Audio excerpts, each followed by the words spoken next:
Hey YouTube, it's me, Patrick again.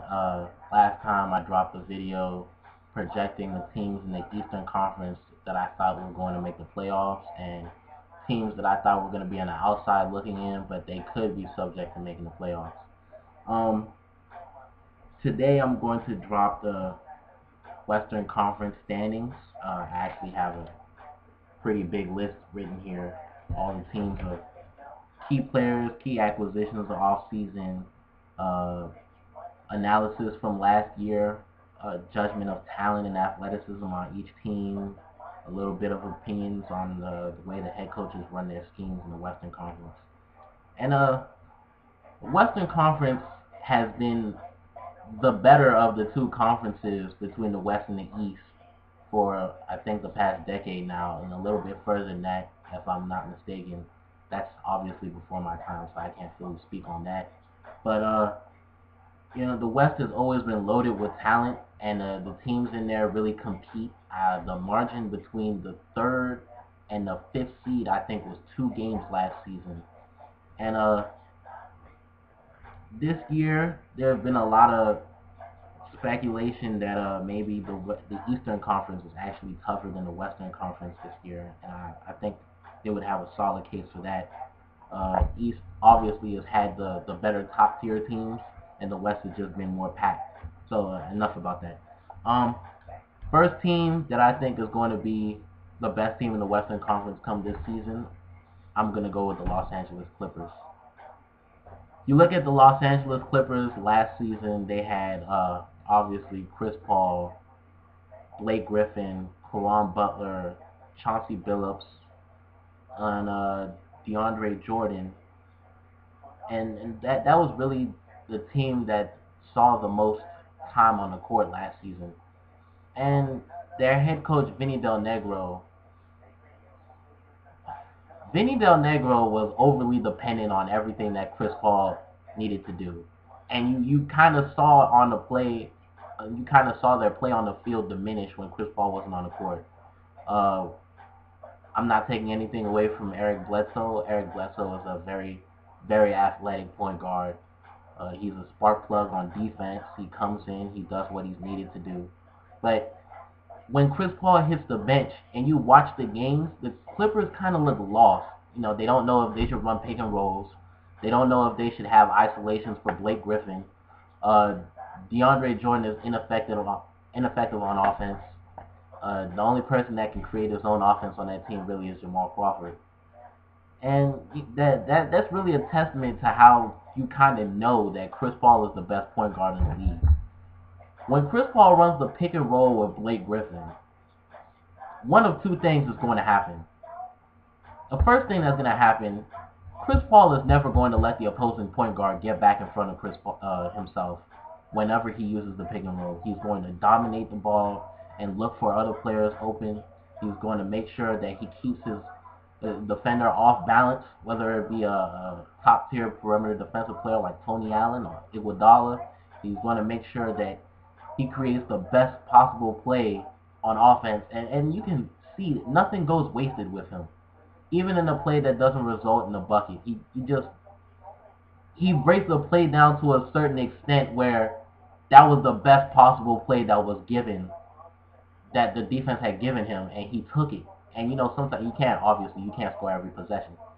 Last year, Chris Paul averaged 17 points per game, 10 assists, and a lot of people were saying that his play diminished. He's getting older. He's not going to be considered the best point guard in the NBA next season. And I'm just sitting there like, what Chris Paul really does on the court, you can't really measure it with statistics. You really can't. You have to look at the game. You have to see how he impacts every single player on the court. And if you do that, you really can't say that there's a point guard in the NBA better than Chris Paul. Uh, Second piece that I want to elaborate on is Blake Griffin. Blake Griffin's numbers statistically have gone down every single year that he's been in the NBA, but you have to apply some context to that. The reason I think Blake Griffin's numbers have gone down, obviously his rookie season he averaged 22 and 12, fantastic. He shot at a 50% clip. But his numbers have gone down because he has a floor general like Chris Paul that's not going to dump the ball off to him and expect him to make something happen out of nothing. He's telling Blake Griffin to pick and choose his spots. He's giving him the ball for easy looks under the basket. His post game has been improving every single year that he's been in the league. His spin move right now to me is just devastating and catches everybody off guard. And I think people are just expecting him to accomplish way too much too soon. He's had 3 years under his belt now. He's had 2 years with a head coach that really just does not know what he's doing, and he has Chris Paul now to kind of guide him into that superstar talent that he has. He's not really a great defender. He's solid. You know, he has limitations due to his short arms. Um, and Blake Griffin is a top 5 athlete in the game right now. He's a threat to put anybody on the poster any given night. And, you know, he's an excellent rebounder. He had his highest free throw percentage this past season at 66%. It's not good at all, but he's been improving. And the next piece that you have on the team is Jamal Crawford. Jamal Crawford is, with the ball in his hands, the most dangerous scorer on the team. I felt like Jamal Crawford should have had Sixth Man of the Year last season based on the way he played. He gave Chris Paul a lot of breathing room. He gave him the opportunity to just dump the ball off to him in spurts when the defense was really keying in on whatever he tried to do. And Jamal Crawford is just the kind of guy that can create his own offense. He averaged 17 points per game on 44% shooting. He has a crossover that I think is one of the most effective in the game. And he's not what you would call a reliable defender. You know, flat out, his offensive game obviously just flat out outweighs his defensive game, and he's just not going to be counted on that end of the floor. But he's very good at providing points off the bench, which the Clippers really needed last year when they had Willie Green and Matt Barnes in the lineup, and those guys just weren't going to produce with Eric Bledsoe on the floor. DeAndre Jordan is a bit of a defensive presence. You know, he's caught out of position a little bit too frequently, but he's still a young player. I think Chris Paul is going to be able to guide him, Doc Rivers as well. And you look at this team, the reason that they're going to be number one in the Western Conference, they went out and they picked up a lot of pieces. Obviously, they weren't happy with losing to the Grizzlies last year in the playoffs when they were ranked a seed above them. And they went out and got Darren Collison to provide offense off the bench, something Bledsoe could not provide. Bledsoe is, like I said, he's a fantastic athlete. He's a very good defender on the perimeter, but he's just not somebody that can run an offense to a level that's acceptable for a point guard coming off the bench, especially with somebody like Chris Paul, who does pretty much everything for the team. You know, he can't play 48 minutes a night. He's going to have some moments where he needs to get some rest, and Bledsoe needs to come in and provide offense, and he just couldn't do that. They went out and picked up J.J. Redick. J.J. Redick is a very good shooter. He averaged 14 points per game, shot 37% from three. And they also went out and got Antoine Jameson. And Antoine Jameson last year played with the Los Angeles Lakers, and he wasn't really an effective player like he had proven to be with the Washington Wizards. But Jameson is still a very good shooter. He's a veteran that knows how to play the game the correct way, meaning that he has great basketball IQ. You can count on him not to force up bad shots or turn the ball over frequently. And then with Doc Rivers as their head coach, I think he's going to get this team to start playing better defense than they have in years past. And they're just going to be a focused team coming out the gate. Chris Paul is going to push the tempo. He's going to, I wouldn't say dominate, but he's going to be solid, and he's going to be the most consistent point guard in the NBA like he always is, and he's just going to reaffirm the claim that he has as the best point guard in the NBA. Second seed is, I think, going to be the Oklahoma City Thunder. The Oklahoma City Thunder at one point had Serge Ibaka, Kevin Durant, Russell Westbrook, Jeff Green, and James Harden. Obviously, with the front office, they felt that they could depend on Durant and Westbrook alone, and they let Jeff Green go, and they also let James Harden walk and actually chose to sign Ibaka instead, which I felt was a huge mistake. And it showed last year. Last year, Durant actually joined the 50-40-90 club, and he fell short in the postseason because excuse me, Russell Westbrook felt felt Russell Westbrook fell victim to an injury by Patrick Beverley's hands. I don't think it was intentional. Beverley was just trying to make a hard play. But after that, Rockets ended up winning the next two games, and the Thunder struggled to close them out. And when they played Memphis, I felt like that series should have been a sweep, but Durant just went nuts in the first game. They pulled that one out. But now there's all of a sudden there's this notion that Westbrook is a better player than Kevin Durant. And I just want to clear something up. Kevin Durant is the second best player in basketball, and he's the most dangerous scorer in the NBA. He has a jump shot like nobody else in the NBA. It's practically unstoppable. He's 6'10", and he has one of the highest releases in the league. So there's no really way you can block that. And he just had a really, really great season. He averaged 28, 8 and 5. That's 8 rebounds, 5 assists. He showed willingness, to distribute the ball to his teammates. And Russell Westbrook also made a huge leap. His field goal percentage kind of shaky at 43%, but he averaged 23 points a game, 7 assists. And Westbrook is one of the most athletic point guards in basketball. He's a very, very tough on-ball defender. He doesn't get caught watching the ball. He forces the person that he's guarding into mistakes. That's why he gets the majority of his steals. But Westbrook can also have times where he's a little bit erratic, and instead of just setting up the offense in transition, he's going to pull up for a jumper. And the jumper that he has is a trademark of his. He's really effective with it. At times when he's really feeling it, he can go off. But I think that Scott Brooks should, not take away what makes him special, because he is really good at creating his own offense.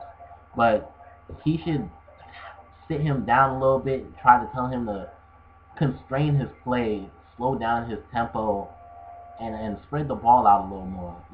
Like I said, he had 7 assists per game. But I felt like most of them were going to Kevin Durant. And, sometimes the Thunder do play a two-man game, but they're really just that good where they can dominate with just 2 people. That's how talented they are. On the team, I mentioned they kept Serge Ibaka. And Serge Ibaka is just proving to me every year how ineffective he is. Ibaka is very susceptible to pump fakes. He doesn't show any discipline when he blocks the ball. He doesn't have a post game. He relies too much on that jumper, and it really failed him against Memphis, as he was the only person on the team that could hit a consistent jump shot that Durant needed, and he just couldn't pull through. They have Reggie Jackson coming off the bench. Derek Fisher is 1,000,000 years old, still playing. I don't know for what reason. I guess he thinks Durant is going to get him another ring, and that's really, aside from that, their bench is kind of thin. They have Jeremy Lamb. Jeremy Lamb is a decent scorer, decent defender. He's relatively a young player, so I guess he can improve. But this Thunder team, I think with Westbrook out early, Durant is going to come out the gates red hot. He's going to average, in my opinion, the first 2 months, he's going to average close to 33 points a game, 7 and 7. LeBron James type numbers in his second year. And the Thunder are going to pull through. They're going to be fine. I think they're going to make it to the Western Conference Finals. Because they just, like I said, with Westbrook and Durant, they're really just that talented.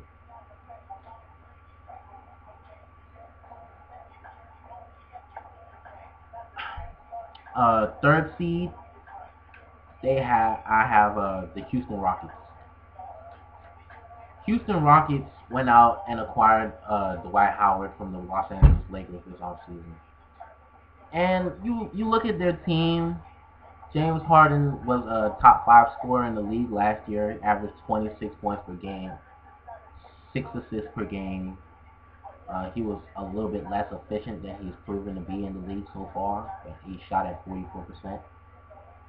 And this team with Parsons and Beverly and Lynn, Harden, Howard, they're built on a lot of players that are willing to share the ball. And I'm pretty sure that there's going to be stretches during the season where James Harden is going to come up the court and he's just going to willingly give Dwight Howard the ball, something Kobe did not do. And I'm not taking a shot at Kobe. I'm not calling Kobe a selfish player. But James Harden is more willing to allow others to score instead of trying to get his and make a point. He knows that the league knows that he's one of the most dangerous players in the game, and he doesn't have to prove it. Kobe, for some odd reason, feels the need to remind people why he's a top 10 player in the NBA history every single night. I don't know why. And that's Kobe. You gotta love him. But it really was a detriment to Dwight Howard.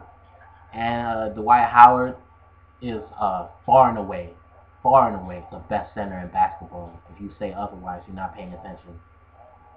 His post game is not where it should be for the best center in the game, but who cares? He can't be stopped in the post. If it's just dunking, nobody's stopping him from dunking. He has a solid hook shot. He's really unstoppable in the lower block at times, offense and defense. He's one of the best defenders in the league. Excellent rim protector.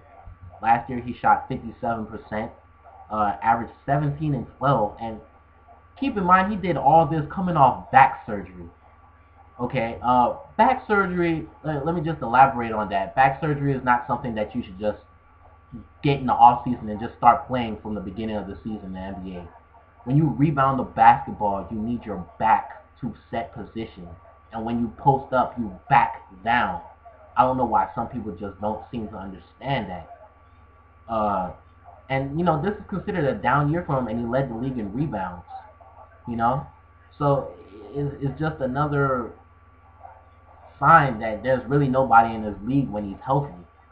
Obviously, he's a very, very poor free throw shooter, 50%. Actually, no, 49%. And there are questions about his character. He did piss off a lot of Lakers fans, calling them spoiled. And I'm inclined to agree. Dwight is a little bit of a bitch, but he's still a great player. You can't take that away from him. You can't let your emotions about a player and his personal issues dictate how good of a force he is in the sport. Chandler Parsons, I think Chandler Parsons was poised to increase this year. He had kind of a breaking out party in the playoffs last year against the Oklahoma City Thunder. He had 3 games where he came close to having a triple-double. Average 15, 5, and 4. Shot 41% from 3, I believe. No, that's not from 3. I think that's his flip. He shot 44%. 49, sorry. I'm having trouble reading my own handwriting. Shot 49% from the field. And the makeup of this team, I think Patrick Beverly should be the starting point guard for the Houston Rockets. And if you believe otherwise, I'm going to post a link in the description of Jrue Holiday getting terrorized by Patrick Beverly in a preseason game. Obviously, like I said before, you can't put too much stock in preseason, but Jrue Holiday just got flat out embarrassed. He turned the ball over 9 times. Beverly plucked him 3 times in the video. I don't know where this came from. But if he's going to play defense like that all the time, let him start, He's like a George Hill. He's not going to be asked to run the offense, but that's okay because you can have James Harden as your main facilitator on offense and still succeed. 4th seed, I know there's a lot of people out here looking at this list, and they're wondering, you ever heard of San Antonio Spurs? They just went to the finals last year. And yeah, 4th seed is going to be the San Antonio Spurs. And I think they're going to get back to the Western Conference Finals. I think they're going to get back to the NBA Finals this year. And you have to keep in mind that the San Antonio Spurs have an aging core with Parker, Duncan, and Ginobili. And Popovich, probably the smartest coach in basketball. Right now, I have him as the second-ranked head coach in basketball behind Tom Thibodeau. And then he just wants to get back to the finals. Obviously, Tim Duncan missed a gimme shot, and he's going to make 99 times out of 100, and that just happened to be that one time where he missed. During the season, they're going to coast through. They're going to have a couple of games where Popovich just going to tell them, hey, you guys just don't come to me, don't play. And they have young players, Kawhi Leonard, Danny Green shot the ball lights out in the finals last year. Obviously, he was ineffective the last two games, but that's a testament to Miami's defense more than anything. But this team is still built to beat a lot of teams and sneak back into the finals. Tony Parker, obviously one of the least athletic players in basketball, but there is no point guard in the NBA period that finishes in the paint better than Tony Parker. He penetrates whenever he wants to. He's very good at finding his teammates open. He averaged 20 points per game, 8 assists, shot over 50%, shot at 52%, very good. Kawhi is 22 years old. He has a lot of time to improve. Kawhi can make the next jump. Excuse me. Kawhi can make the next jump from a 12 points per game score to a 15 points per game score.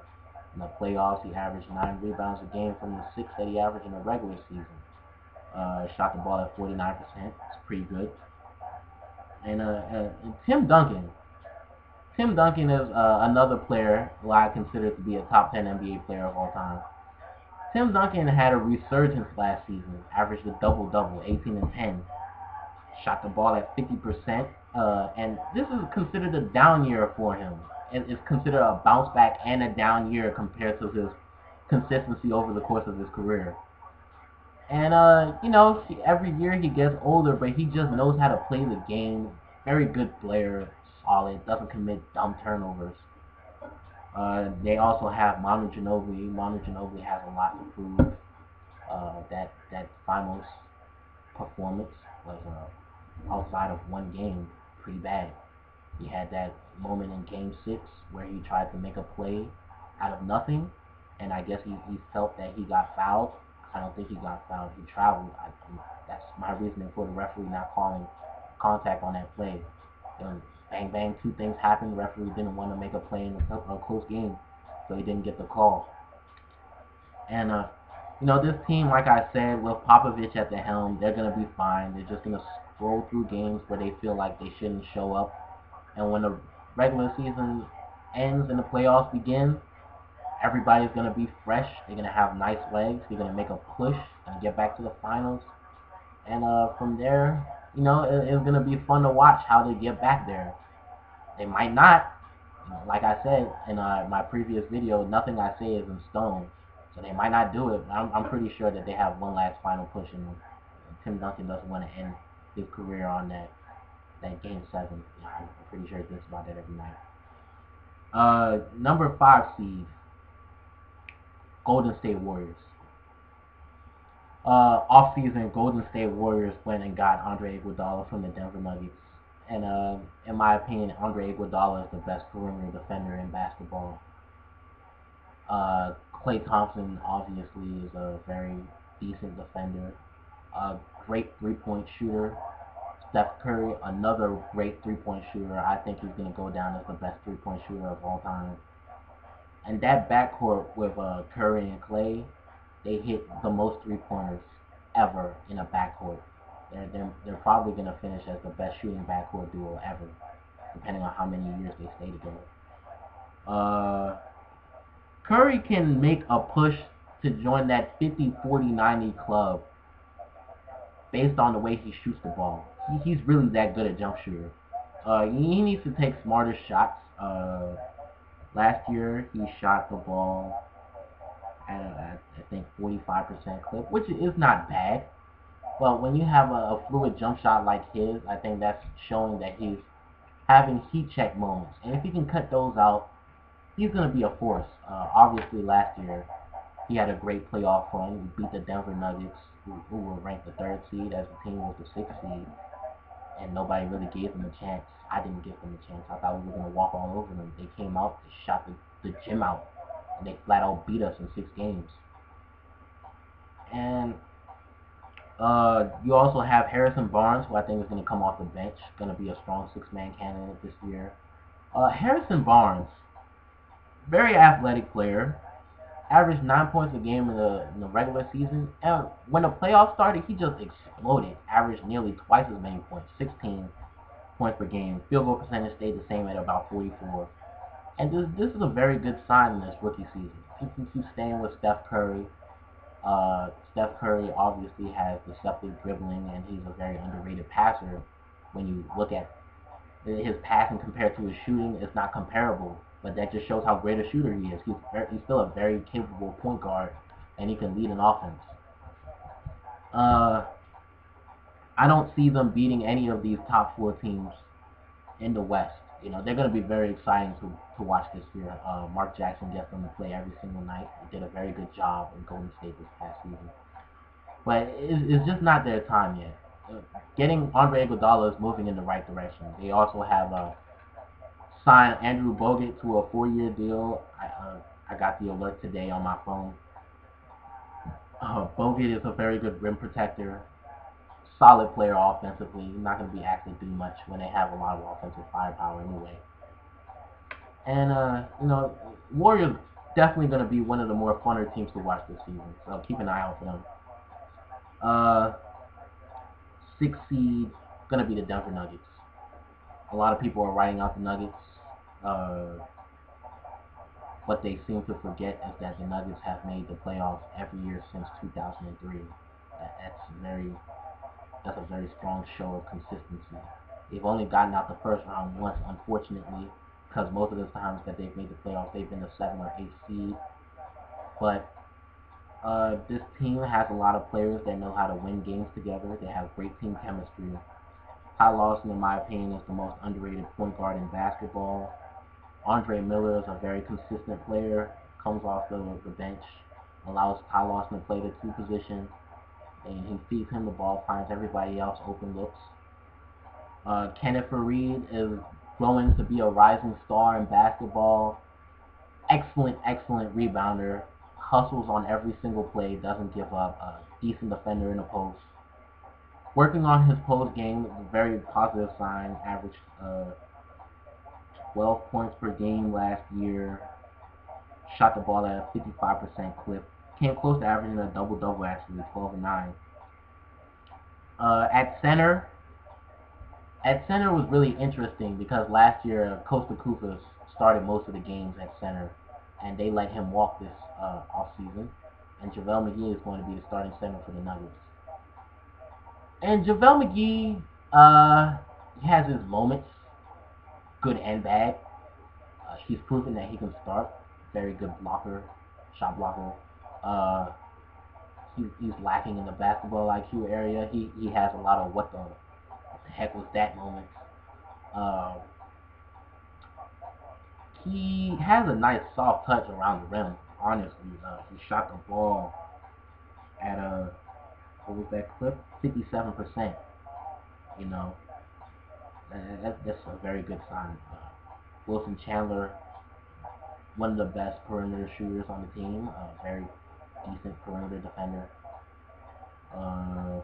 Shot 41% from 3, actually. Very good sign. Danilo Gallinari is the main reason I felt the Denver Nuggets lost to the Golden State Warriors in the 2013 NBA playoffs. Danilo Gallinari is the best jump shooter on the team. Takes a lot of inefficient shots at random games, but when you need him, he comes through, steps up. Solid player, hustles, gives effort.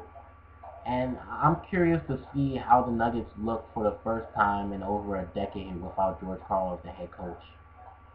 Brian Shaw comes from the Indiana staff. I'm really looking forward to seeing the kind of energy and pace that he's going to instill. Nuggets last year were run and gun offense. They scored early in the shot clock, and I think they struggled when Andre Miller was off the floor in half court situations. But I'm pretty sure they're gonna make the postseason. They have experience and chemistry. Something, two things that you can't overlook. They lost the best perimeter defender in basketball this past season, but they'll be able to suffice. Seventh seed, seventh seed Memphis Grizzlies, and you look at this list, and you say, how can you have a team that was just the fifth seed and got to the Western Conference Finals, dropping so much in 1 year? The answer is very simple. They didn't make any very big movements in the offseason to improve the team. They cut Lionel Hollins, I think, which is a big mistake. Lionel Hollins is one of the best. Lionel Hollins is one of the best coaches in basketball. Uh, Michael Conley sometimes struggles with his offense. Definitely an underrated player, very good defensive player, but he struggles finding his own shots, not finding other people's for scores. He struggles sometimes hitting shots that he should make. That showed when he shot 41% last season. Averaged 15 a game and 6 assists. But also on this team, you also have Marc Gasol, the reigning Defensive Player of the Year. I felt like he wasn't the best defender on his team. Not taking his award away, Defensive Player of the Year is a very, very good accomplishment. That's something that should be applauded. Tony Allen, second best perimeter defender in basketball. Ineffective offense. He's not going to be looked at on that anyway. On this team, you also have Zach Randolph. Zach Randolph struggled with his shot in the postseason. Very, very, very, very much. He matched up against Blake Griffin really well this past year. After Blake got the better of him the year before, he came out. And after the first 2 games, once he got back to Memphis, he turned into a different guy in the post. Z-Bo obviously has one of the more complete post games of all power forwards in basketball, but I don't think he can carry the load of this team offensively. You also have Jared Bayless. Jared Bayless is the best jump shooter on the team. Jared Bayless is like when you play 2K, and you know how he has that microwave skill, that's what that guy is. That's what Jared Bayless is. He comes in the game, hits 2 shots, he feels like he can hit any other shot on the court. Last year, he helped them a lot in the playoffs, obviously, against the Los Angeles Clippers. They really didn't have an answer for him defensively. And this team is kind of built in the same mold as the Indiana Pacers, except they have a big man that can facilitate. Marc Gasol averaged, what's that, 17 a game, 8 rebounds, 49% assisted. I think he gave out 4 dimes a game. And Marc Gasol, very skilled player. He's a Euro basketball player. Excellent free throw shooter. That's what they teach in European basketball, how to shoot. But this team is just, you kind of wonder why they felt so relaxed in the off season. And I don't think it's gonna show confidence in the team this year. I think it's gonna just show a willingness to clean house. This core is not gonna get it done. They had a shot this year to get to the finals, and San Antonio Spurs paid them back for beating them in the playoffs 2 years ago. You have on the 8th seed, and this is a very tough pick.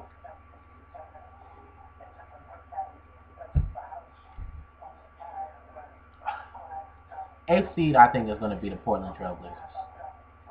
Portland Trailblazers have a lot of offensive talent on their team.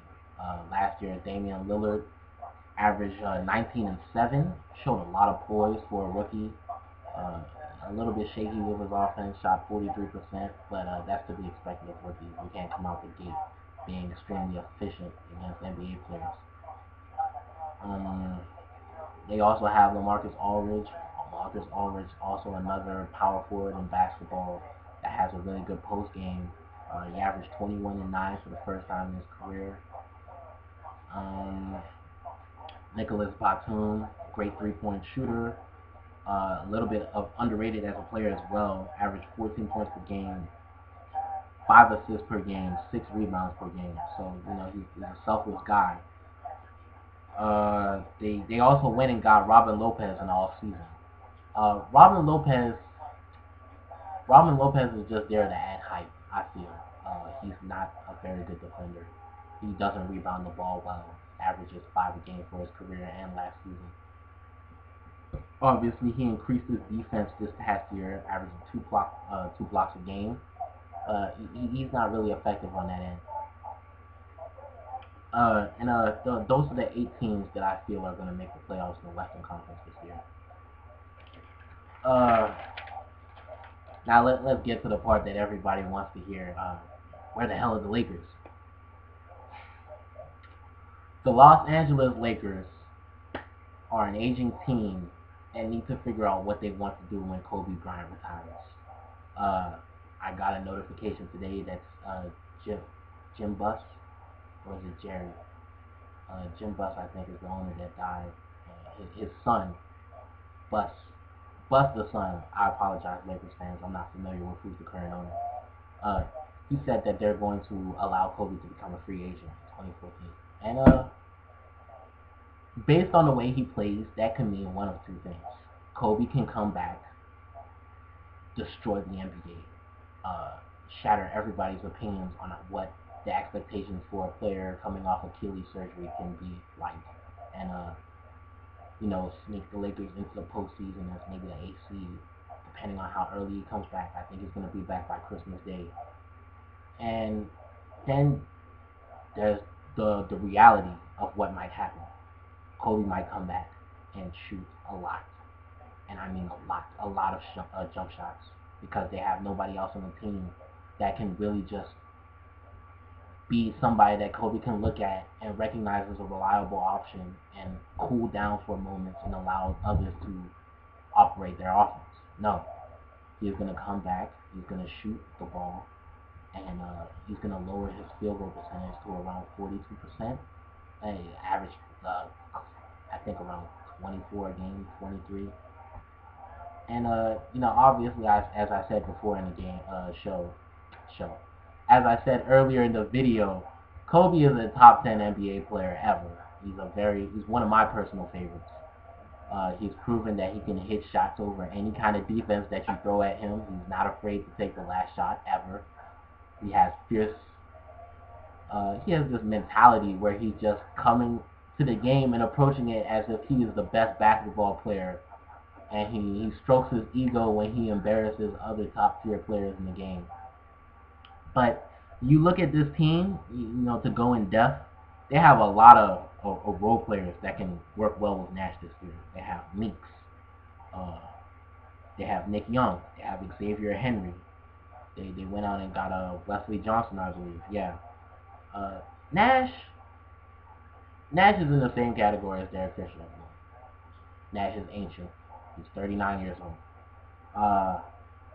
He could have had another 50-40-90 season. It's unofficial. It was 4.497%. So I say he shot the ball at 50%, but it doesn't show up as him being a member of the 50-40-90 club officially. He averaged 13 points per game and 7 assists in the 50 games that he did play. Pau Gasol played 48 games. His numbers went down significantly. He averaged 14 points per game, 9 rebounds, 4 assists, and shot the ball at 47%, and that's not a really good sign. Every year that Pau's been in LA, he shot the ball at 50 or higher. He's facilitated. He's allowed Kobe to have a consistent big. I think he's Kobe's favorite teammate ever. The type of production that they're going to get on offense this year is going to be crazy. Nash, former 2-time MVP, he's going to run the pick and rolls in Mike D'Antoni's offense like he did in Phoenix. And they're probably going to average, I think, close to 108 points per game, 109. But, you look at this team, there's nobody on the team that can play defense. None at all. Nash never been a good defender. Powell is a little bit soft, and he's not going to be counted on to be a rim protector. They let Dwight Howard go. Obviously, like I said before, Dwight did not play up to his usual standard, and I think that it also pissed off a lot of Lakers fans because he was coming off back surgery, and the fact that he didn't stay is just going to hurt this team. Uh, they also let go of Ron Artest. Ron Artest, a great defensive player, not as good as what he used to be, but he was still the best defender on the Lakers. And Kobe had a season where I believe was in his top three ever offensively, but to be honest, he didn't play defense at all. He didn't guard anybody. He had that one game where he shut up Kyrie Irving because in the offseason, those guys were trash talking each other and he just wanted to make a point. But aside from that, in the game where he checked Eric Gordon, this team, they don't have anybody on defense, and they're probably gonna average about 110 points per game allowed defensively, and they're not really built to make the postseason this year. It depends on the approach that Kobe comes back. If he comes back and he averages the same numbers he did last year on offense, maybe a little bit better, Lakers have a shot to make the postseason. But as of now, I don't think the Lakers are going to make the playoffs. And another team that has a shot, but I don't think they're going to make the postseason, is Dallas Mavericks.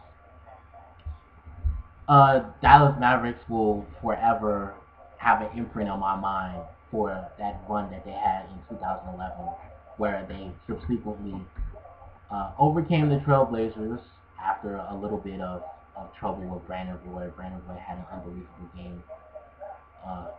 They flat out embarrassed the Lakers, dominated Oklahoma City, and several times during the NBA Finals made LeBron look lost and uncomfortable with the zone schemes that they were employing. Dirk Nowitzki, great player, one of the best shooting big men ever. Former MVP. I think did he win it 2 times? I'm not really sure. I have to look into that. I apologize for not knowing that. That's something that I should know. Last year, Dirk didn't shoot the ball at the normal clip that he normally does. He shot it at 47%. It's not bad. He averaged 17 points per game, 7 rebounds. But he also shot the ball 41% from 3. So obviously, he's one of the best shooting big men ever. Monte Ellis, like I said in the video with the Eastern Conference, Monte Ellis was part of the disaster in Milwaukee that faced Miami and was destroyed in every facet of the game. Monte Ellis, when he was with the Warriors, he had one really very effective season where he averaged over 50% on field goal percentage and scored close to 25 a game. Ever since then, he's just declined rapidly. I don't know what's happened to him. I know he hasn't had very many quality teammates, but it's not an excuse for the way that he plays defense as well. He's a lot like Brandon Jennings. He has the tools athletically to become a very good defender, but he gets caught ball watching and he gets burned. Very solid offensive repertoire. I wouldn't call him a selfish player. He's just a ball stopper. And he averaged 19 points per game, 6 assists. So he can facilitate, but shooting at 41% kind of negates the success that he has. On the team, you have Vince Carter. Vince Carter shot the ball very well from 3, shot over 40%, averaged 13 a game. Vince Carter obviously is not the athlete that he once was, best dunker of all time in my opinion, but he's proven to be serviceable for the Dallas Mavericks. And Shawn Marion as well. Shawn Marion averaged 12 a game, shot 51%, 8 rebounds. Shawn Marion is a very tough on-ball defender. He's got, since he's been in Dallas, he's taken a lot of smart shots. But on this team, they have Jose Calderon at point guard now. And Jose Calderon, another underrated offensive maestro. He's a point guard that knows how to run any offense that you give him. And he makes a lot of players look good. Definition of a floor general, really. They also picked up Dajuan Blair. They still have Devin Harris.